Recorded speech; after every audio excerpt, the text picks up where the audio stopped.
ಮುಂದೆ ಹೋಗು ಆಯ್ತಾ. ಉಸಿರು ತೆಗೆದುಕೊಳ್ತಾ ಉಸಿರು ಹೊರಾಗ್ತಾ ಮೊಣಕಾಲು ಕಡೆ ಭಾಗ ಕೆಳಗೆ ಒತ್ತುತ್ತಾನೆ ಇರಬೇಕು. ಏನಾಗ್ತಿದೆ ಗಮನಿಸಿ. ತೊಡೆಯ ಸಂದುಗಳು ಎಲ್ಲ ಪೇನ್ ಆಗ್ತದೆ. ಎಷ್ಟಾಗುತ್ತೋ ಅಷ್ಟು. ಹಾಗೆ ಇದ್ದು 10 ಉಸಿರಾಟ. ಹಿಪ್ಪೋಪನಿಂಗ್ ಅಂದ್ರೆ ಏನಂತ ಇವಾಗ ಅರ್ಥ ಆಗಿರುತ್ತೆ. ಹಾಗೆ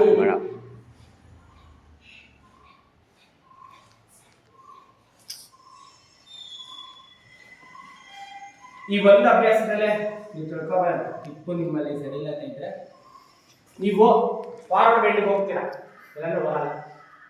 ಆಯ್ತಾ? Very good. ಬರ್ತಿದೆ ಸುಮಾರು ಜನಕ್ಕೆ ಮುಂದೆ ಫಾರ್ವರ್ಡ್ ಬೆಂಡ್ ಚೆನ್ನಾಗಿ ಬರ್ತಿದೆ. ನಿಮ್ಮ ಹಣೆಯ ನೋಡಿ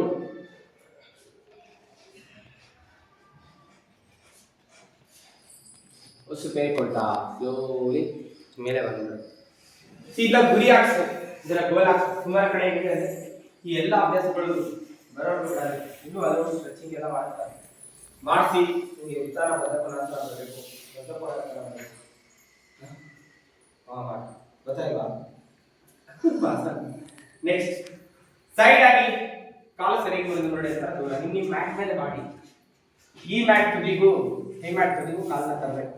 ಎತ್ತಿಡಿ ಬರುತ್ತೆ ಅಂತ ಎತ್ತಿಟ್ಕೊಳ್ಳಿ. ಒಂದ್ಸಲಿ ಹೋದ್ಮೇಲೆ ಹೋಗ್ತಾ ನೋವು ಅನ್ಸಿರುತ್ತೆ.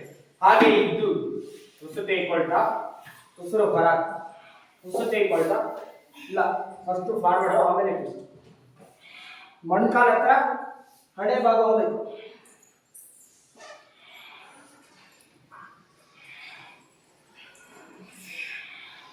ಚೆನ್ನಾಗಿ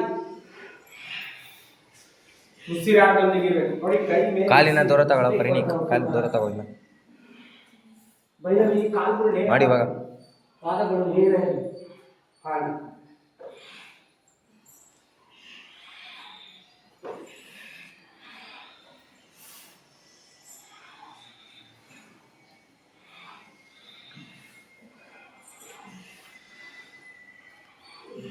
ಅಷ್ಟಾಗಿ ನಿಮಗೆ ನೋವು ಅನ್ಸ್ತಾ ಇದೆ ಬಿಟ್ಕೋಬೇಡಿ. ಅಥವಾ ನೋಡಿ ಕೈ ಹೀಗೆ ಹಿಂದೆ ತಂದು ರಿಲ್ಯಾಕ್ಸ್ ಇಲ್ಲಿ ಟ್ವಿಸ್ಟ್ ಮಾಡ ರಿಲ್ಯಾಕ್ಸ್ ಆಗಿದ್ದು